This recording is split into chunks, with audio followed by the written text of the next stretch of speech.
Você já se auto-sabotou? Vive em relacionamentos complicados? Segue entre tapas e beijos com a sua família? Já esteve perdido em algum momento na sua carreira? Você não está sozinho. Em Psicologia Sincera, eu, Ana Luísa, e eu, Ana Tereza, vamos comentar os mais diversos assuntos do nosso cotidiano, sempre com uma opinião sincera. Pode ser que você se identifique ou não com as nossas análises e reflexões. Mas aí você vê se a carapuça serviu. E aí, gente, bem-vindos a mais um episódio do Psicologia Sincera. Hoje a gente vai fazer um quadro um pouco diferente, porque a gente vai trazer histórias dos nossos ouvintes. Eles mandaram algumas situações de vida, assim, que eles queriam um pouco o nosso conselho, a nossa ajuda, e a gente vai dar a nossa opinião sincera aqui. Só que essas histórias têm um detalhe. A gente mudou o nome das pessoas e ainda fez algumas alterações de acordo com os nossos ouvintes ou de acordo com o que a gente achou necessário. Porque quem já foi atendido por algum psicólogo sabe que no nosso trabalho a gente tem o sigilo profissional. Então a gente quis transmitir isso um pouco para o podcast, porque a gente não quer prejudicar ninguém, o nosso objetivo é entreter, é ajudar.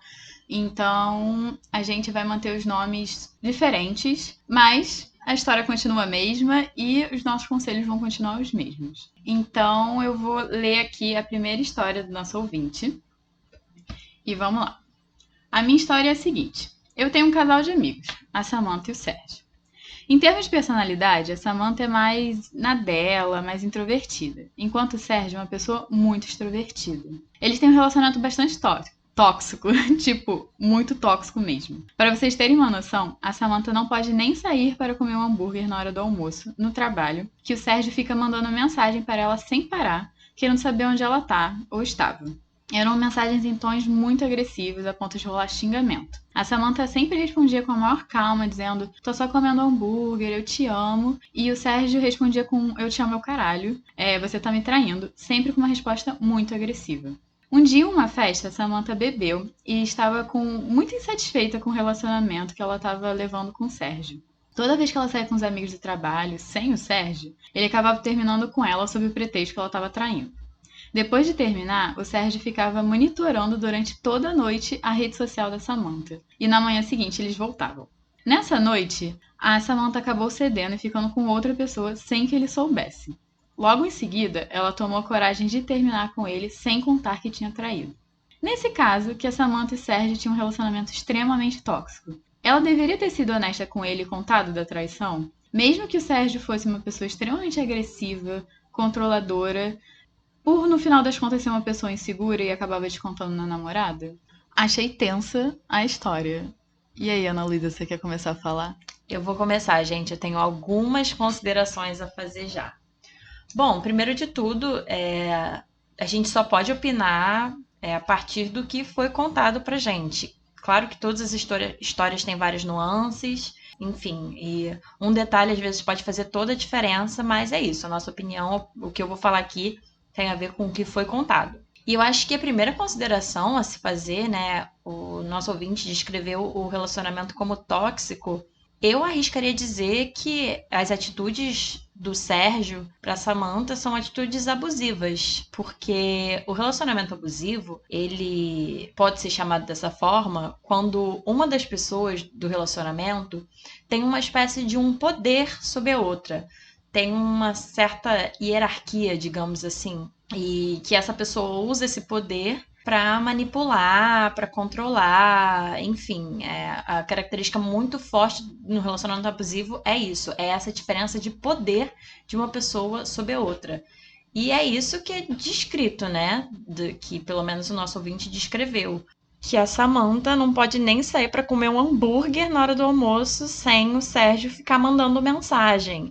Enfim, e como eu falei, tem muitas nuances aí, né? Uma coisa é onde você tá, que até aí, assim, eu já acho que, dependendo do contexto, pode ser questionado, mas o tom da pessoa, a forma como ela fala, faz muita diferença. E pelo que o ouvinte falou, o Sérgio ficava mandando mensagem agressiva, com xingamento.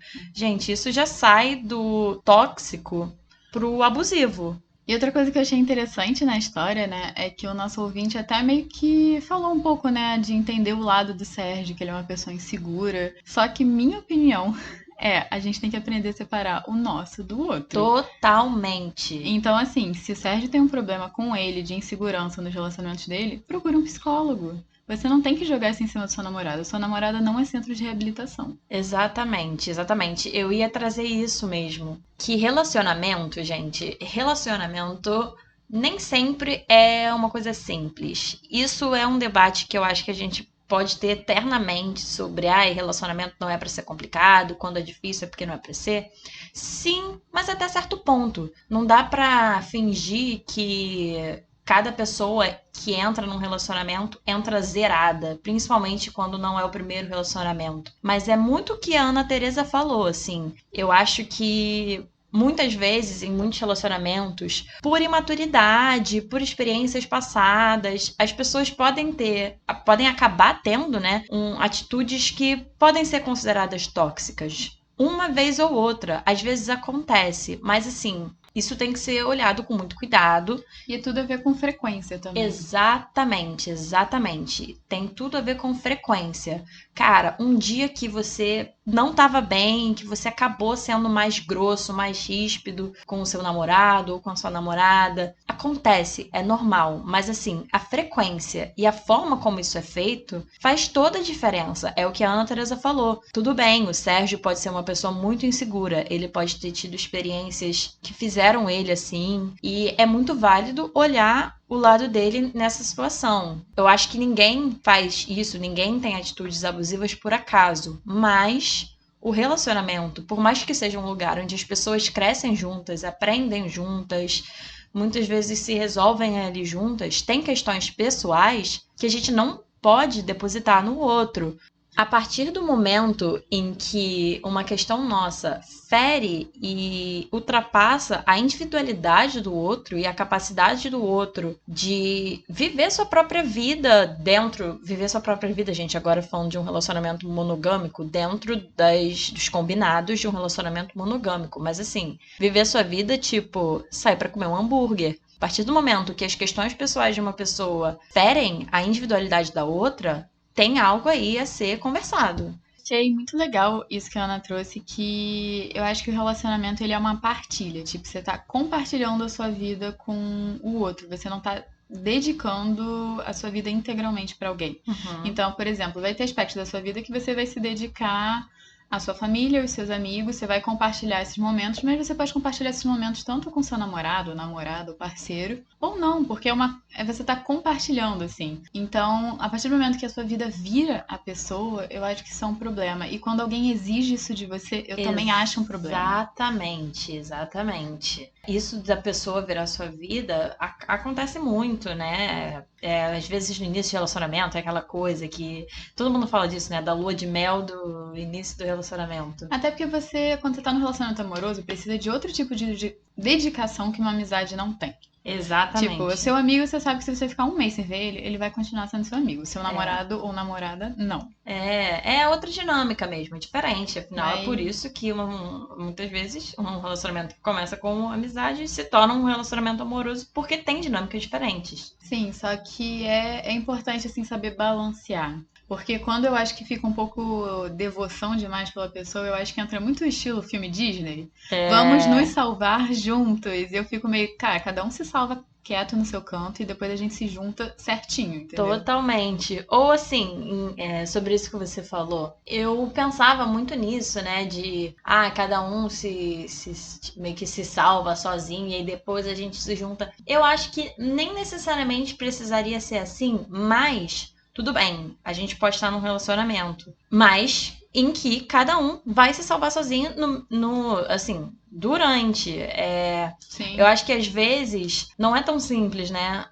Falar, eu vou fazer quimioterapia, vou resolver todas as minhas questões amorosas, todas as minhas questões de relacionamento, todos os meus traumas, pra depois estar pronto para ter um relacionamento. Nem sempre é assim, tem muitas nuances dentro disso, até porque a vida é uma eterna construção, mudança, mas é isso, assim, cada um se responsabiliza por si. Eu acho que não necessariamente realista pensar que todo mundo vai poder fazer uma terapia e se resolver antes de entrar num relacionamento, Mas assim, se você tá num relacionamento e você sabe que você tem suas questões, seja com ciúme, seja com possessividade, seja com insegurança, você pode compartilhar isso com aquela pessoa, mas não de uma forma em que você exija que aquela pessoa conserte alguma coisa em você ou te ajude a superar, assim, principalmente de uma forma que isso afete a qualidade de vida e a individualidade daquela pessoa que você está se relacionando. É assim, cada um se responsabiliza por si,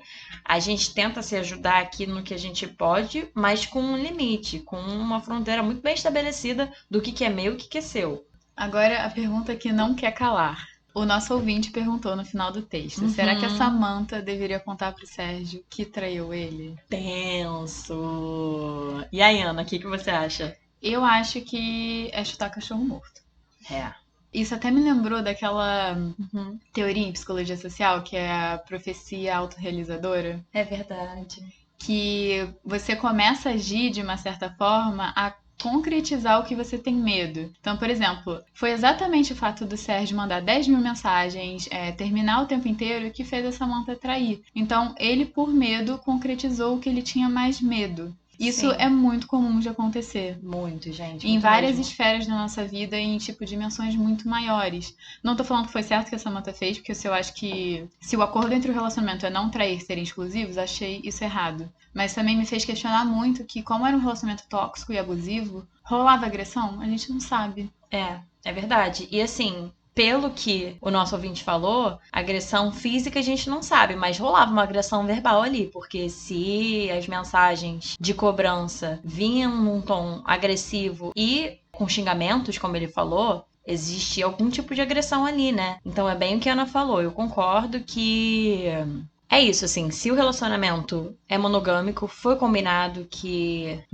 traição não é legal, foi errado, não foi legal da parte dela. Mas eu acho que uma coisa que para mim, pessoalmente, faz muita diferença no quesito contar ou não contar, é o término. Eles terminaram, eles não têm mais nada. Não foi legal da parte dela, mas assim, acho que a partir do momento em que ela, a partir de um erro, toma a decisão de não estar mais com ele, eu sinceramente acho que ela não deve nada mais a ele. E é bem o que a Ana falou, é chutar cachorro morto. Só vai, talvez, dar mais gasolina pra ele desconfiar mais de futuras parceiras, possivelmente, né? Sim, e tirando assim, a gente não sabe qual vai ser a reação dele, ele já era uma pessoa agressiva. É se colocar em risco, É mal ou verdade. bem. Então eu acho que eu pessoalmente não contaria. E assim, se fosse um paciente meu, obviamente eu iria conversar muito para entender o ponto de vista, entender melhor o relacionamento, porque a gente só tem aqui, sei lá, um texto de uma folha Total. para se basear. Mas eu acho que assim, é um comportamento de risco. Verdade. Concordo, Ana. E aí a gente agora vai para nossa segunda história. Vamos lá. Essa aí é a Ana Luísa que vai contar. A segunda história é a seguinte. Oi, pessoal. Meu nome é Clarissa e o meu problema é que eu detesto conflito e tento por tudo nessa vida adiar qualquer conflito. Só que, quando eu tento adiar esse conflito, o conflito fica dentro de mim e me faz ter uma gastrite nervosa horrível, fico mal, tenho sudorese, roa a unha, típicos sintomas de ansiedade mesmo. Ó, ela já tá consciente de alguma coisa, hein, gente? Eu morei durante um período de 4 anos fora do Brasil e durante todos esses anos dividi casa com várias pessoas diferentes. No último lugar que eu morei, tive que dividir um apartamento com 3 meninas que eu não conhecia e assinei um contrato de 1 ano, sendo que o único jeito de sair do contrato era achando alguém para ficar no meu lugar. Eu fiquei bem preocupada quando assinei, porque ia dividir o apartamento com as 3 e dividir o quarto com uma delas. Como eu não as conhecia, pensei que as chances de dar errado eram enormes, mas eu tinha acabado de chegar na cidade e estava sem acomodação há 1 mês morando em um hotel, então precisava de um lugar para ficar. Por um outro lado, eu também fiquei feliz porque era nova na cidade e pensei que iria virar amiga das garotas com quem eu ia morar. O apartamento era bem bonitinho e eu tive que dividir uma beliche com a Karen. Quando eu conheci a Karen, ela falou que tinha um namorado que morava em outra cidade e às vezes ele ia visitá-la. Ela me perguntou se tinha problema ele dormir lá e eu disse que não. Passaram algumas semanas e o namorado veio visitar ela. Só que, em vez de ele dormir no sofá da sala, ele dormiu na cama de baixo do beliche com a Karen e eu dormi na cama de cima. Quando eu vi a situação, fiquei até me perguntando se a Karen achava normal que o namorado dormisse com ela na cama de baixo, comigo no quarto. Eu fiquei muito incomodada com a situação e eu achava incabível uma pessoa não achar a situação incabível. Eu até cheguei a pensar que era uma questão cultural, porque as 3 meninas que eu dividi o apartamento eram americanas. A situação continuou se repetindo e isso ia me dando muita agonia, porque a Karen era sem noção com coisas além do namorado. Ela também fazia FaceTime com as amigas sem fone à meia-noite e jogava PlayStation às 5 horas da manhã na cama debaixo do beliche. Eu trabalhava em um hotel e às vezes pegava o turno da noite, voltando para o apartamento de manhã quando a Karen estava acordada. Se durante a noite ela já não tinha nenhuma preocupação de fazer barulho e me acordar, durante o dia era um inferno. Pelo meu jeito de evitar conflito, eu não falava para ela que estava incomodada e não queria que ficasse um climão porque dividíamos o quarto. Mas eu já estava para explodir com ela fazendo FaceTime todo dia. A Karen não trabalhava e não estudava, então era barulho o dia inteiro. Então eu cheguei a perguntar se ela não poderia usar fone de ouvido, mas nada mudou. Eu tinha um medo enorme de confrontá-la, porque ela já tinha tido uma briga estratosférica com a irmã e as duas se agrediram fisicamente. Essa briga rolou dentro do meu apartamento enquanto eu estava dormindo e fiquei apavorada com os sons que estava ouvindo de tapa e prato quebrando. Chegou um ponto que ficou tão insustentável que eu comecei a cogitar voltar para o Brasil, mas só estava 5 meses morando no apartamento, ou seja, eu teria que continuar pagando 7 meses de aluguel, mesmo se eu voltasse para o Brasil. Então eu decidi tentar mais uma vez com a Karen e falei que achava muito anormal ela dormir junto com o namorado na cama de baixo do beliche, sendo que eu estava no quarto. Aí ela falou que tinha me perguntado antes se estava tudo bem e eu tinha dito que sim. Eu respondi que tinha falado que estava tudo bem, porque tinha pensado que ele viria uma vez ou outra e iria dormir no sofá. Vale o adentro que o namorado da Karen dormia no nosso quarto todo final de semana. A gente acabou brigando porque a Karen achava um absurdo o namorado ter que dormir no sofá e eu disse que ele deveria pagar o aluguel, já que passava todos os finais de semana lá. No final das contas, eu resolvi me mudar para outro apartamento e pagar uma multa por isso, mas foi a melhor coisa que fiz, porque eu tinha meu próprio quarto e banheiro. Esse período foi a época da minha vida que eu mais tive ansiedade que foi gerada pelo fato de eu não me impor. Só de pensar que eu teria que brigar com a Karen, já ficava com medo por saber como ela era. Queria ouvir a opinião de vocês e saber qual teria sido a melhor saída para esse problema. Ai, eu adoro coisas relacionadas à comunicação. A Ana Luísa tá até rindo porque ela sabe. Porque eu sou uma pessoa que eu sou direta. Gente, a Ana, sinceramente, eu tive que aprender a lidar com o quanto ela é direta, mas foi ótimo, porque eu aprendi muito sobre eu ser direta com ela. Mas fala aí, Ana, comunicação direta. Então, eu achei isso muito interessante, a história, principalmente alguns pontos dela, assim, da Clarissa falando, tipo, eu acho incabível alguém achar isso incabível. Aham. Porque, assim, a gente muitas vezes parte do pressuposto que os outros vão ter bom senso. E bom senso, gente, é uma coisa extremamente relativa. Então, assim, você pode achar que é bom senso você não assaltar uma loja e outra pessoa achar que é super plausível. Então, assim, não existiriam leis se todo mundo tivesse bom senso. Então, você nunca tem que partir do pressuposto que alguma coisa, tipo, pra você é clara e óbvia e pra outra pessoa é também, porque não é. Então, assim, se você não fala, a pessoa não tem bola de cristal, a pessoa não vai saber. E aí, o que eu acho interessante é que, provavelmente, né, quando a Clarissa foi lá e tentou falar um pouco, né, sobre o que estava incomodando, o que estava acontecendo, né, na casa, acho que a Karen deve ter ficado até um pouco confusa, porque ela ficou guardando tanto tempo. Tipo, não vou falar, vou aguentar em silêncio, vou sofrer em silêncio. E aí, na cabeça da Karen devia estar tudo bem, porque ela é sem noção. Exatamente. E aí, do nada, chega a Clarissa, tipo, jogando 1000 pedras. A Karen não deve ter entendido nada. Exatamente. Por quê? Você tem que falar as coisas quando elas te incomodam. Exatamente, eu ia falar isso, né? Que a Clarissa comentou, eu acho que a primeira vez ela falou se não tinha como a Karen usar um fone de ouvido, e aí depois ela tentou perguntar se ela não achava estranho que o namorado dela dormia com ela na cama de baixo da beliche. Enfim, é bem o que a Ana falou, né? A Clarissa ficou sustentando isso, ficou sustentando esse incômodo, e às vezes que tentou abordar a Karen, não foi clara, não foi direta. Eu entendo que isso vem de um medo e é super válido, mas acaba gerando essa situação, acaba prolongando uma situação que talvez sendo direta mais cedo, até ficaria mais claro para as duas. Se a Clarissa talvez chamasse a Karen e falasse, ao invés de oferecer o fone de ouvido, ou perguntar, você não acha normal seu namorado? Fala, olha, eu não tô confortável com isso, você tá fazendo muito barulho, tá me atrapalhando. Você acha que tem algum jeito de melhorar essa situação? Me ajudar. pra nós duas. E às vezes a Karen não ia ter a noção e ia falar, não tem. Mas aí a situação já fica clara pra Clarissa poder fazer alguma coisa a respeito. Pô, tentei mesmo. A outra não ligou, não viu a menor forma de resolver essa questão pras duas. Vou meter o pé. Não precisa ficar 5 meses prolongando uma ansiedade que poderia ter sido resolvida antes. Em uma semana. Pra Ana seria em um dia, gente. Pra mim, Clarissa, eu tô falando isso, me identifico um pouco com você, mas é isso. Com terapia a gente vai melhorando. Porque realmente acaba prolongando. E é pior pra você. É pior pra você.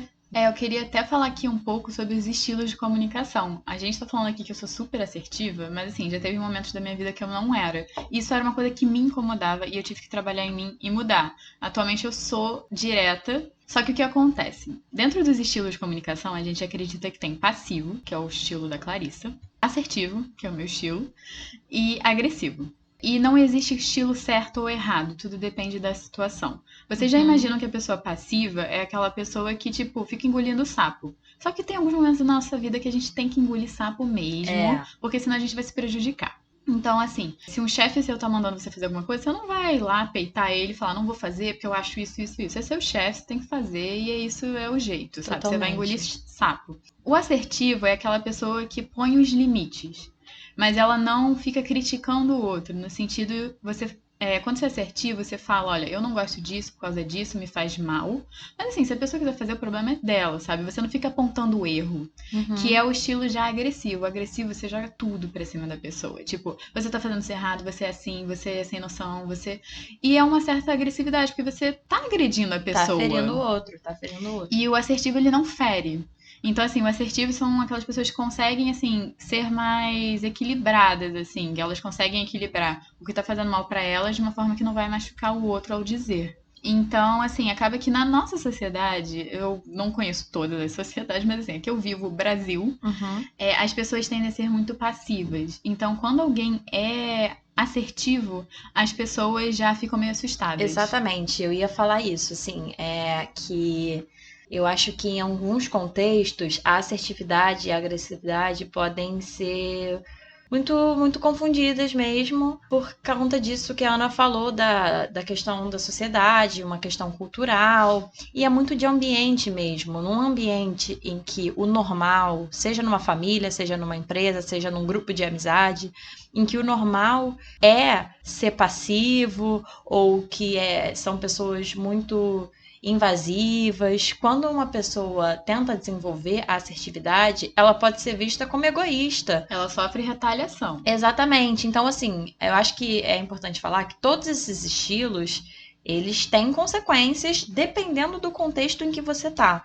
Como a Ana falou, eu acho que é importante ajustar como se você estivesse ajustando o volume para cada situação e para cada contexto. Mas lembrando que nem toda retaliação quer dizer que necessariamente você está errado em estar impondo aquele limite de uma forma mais assertiva. Como eu falei, tem lugares em que aquelas pessoas talvez ali em volta não estejam acostumadas com isso. Mas se você está sentindo que essa falta de limites, por exemplo, essa falta de imposição que você está tendo perante os outros tá te ferindo, tá te paralisando, dependendo do lugar, claro, como a Ana falou, é importante essa imposição e essa assertividade, mas sabendo que, dependendo do lugar, isso pode ser visto como egoísmo, isso pode ser visto como individualismo, e não é, gente. A gente tem que ter, de novo, parecido com a história anterior do relacionamento, essas fronteiras bem delimitadas entre eu e o outro, e o que me incomoda, e o que eu tô disposto a negociar. Exatamente. Porque, por exemplo, eu posso, sei lá, gostar de açaí e você de sorvete. E a gente fica super tranquilo em relação a isso. Outra coisa eu não gosto que gritem comigo e você grita comigo. Isso pra mim é uma coisa assim, existe esse limite que não pode ser ultrapassado. Esse limite não pode. Exatamente. E cada um tem o seu limite. Como a gente estava falando até em relação à assertividade. Às vezes, a assertividade para um bate de outra forma do que bate para outro, gente. Porque toda pessoa tem um contexto, toda pessoa foi criada de uma forma, e isso tudo é levado em consideração.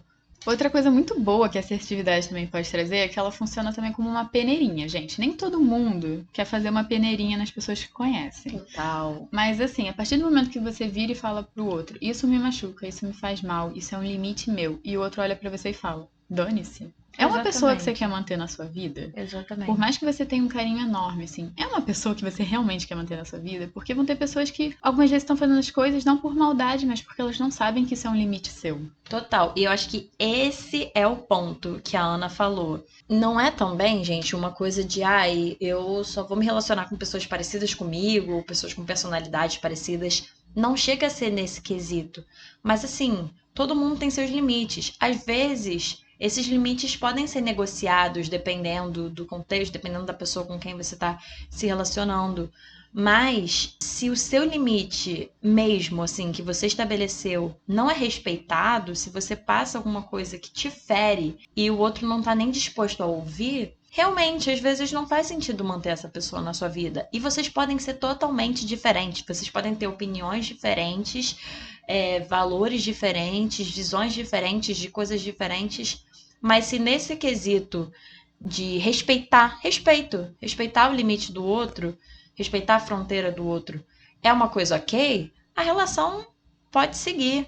Não é uma questão de jeitos diferentes necessariamente, é uma questão realmente de respeito pelo outro. E então, Clarice, respondendo assim a sua pergunta, eu acho que assim, tem muita coisa aí que provavelmente você ainda precisa internamente trabalhar antes de você conseguir ser assertiva, porque é um trabalho constante. E assim, mesmo sendo assertiva, vão ter pessoas que vão achar que você é grossa por causa do meio que a gente vive, por causa da sociedade que a gente vive. Mas eu acho que você trabalhando isso, você vai se sentindo mais segura e eu acho que você vai se sentindo mais à vontade. Eu digo por conta própria. A partir do momento que eu passei a ser mais direto, expressar mais coisas, assim, de que, tipo, que eu não estava feliz, eu me senti muito mais leve, porque assim, eu verbalizei, não gosto disso. O que a pessoa vai fazer ou não tá dentro do meu controle e eu fiz a minha parte. Totalmente. E é bem isso que a Ana falou, assim. E aí, falando do lugar de uma pessoa que ainda tá trabalhando isso, é experimentar. É experimentar com sempre respeito pelo outro, em várias situações, experimentar uma assertividade. Talvez num primeiro momento você fique nervosa, você falou aí da ansiedade, né? Você fique se sentindo ansiosa, achando que você pode ter passado do limite, e aí o pensamento fica a mil.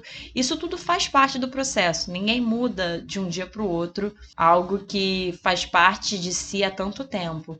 Mas meu conselho para você seria você ir experimentando o que faz sentido para você e respeitando, assim. E se na primeira vez você vai ficar pensando que você pode ter sido grossa demais, não sei, tudo bem, vai ser uma vez. Na segunda, talvez seja um pouco mais fácil. Na terceira, também. E lembrando que isso é uma coisa que você está fazendo por você. Nem sempre a resposta vai ser positiva. Mas aí isso é tema para outro podcast, né, Ana? Da expectativa da reação dos outros.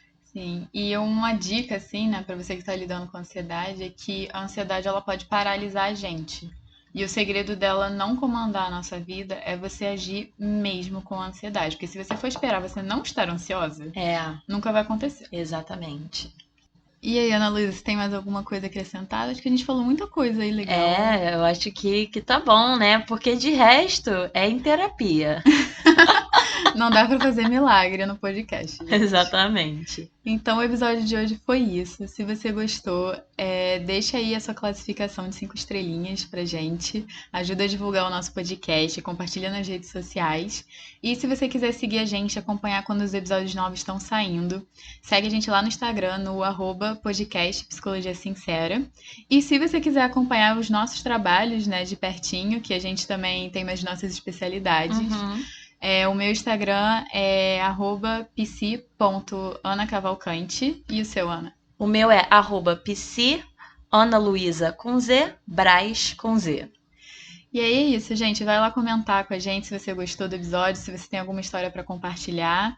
Isso, gente. Esse quadro de a gente ler histórias e opinar vai ser um quadro recorrente aqui do podcast. Então, se você tiver alguma história que quiser que a gente opine, tiver com algum impasse aí da vida, é só mandar pra gente, manda pro e-mail podcast psicologiasincera@gmail.com, que a gente vai amar ouvir a sua história. Pode mandar textão pra gente, que que vamos dar a nossa opinião sincera sempre. É isso, gente. Um beijo e até a próxima.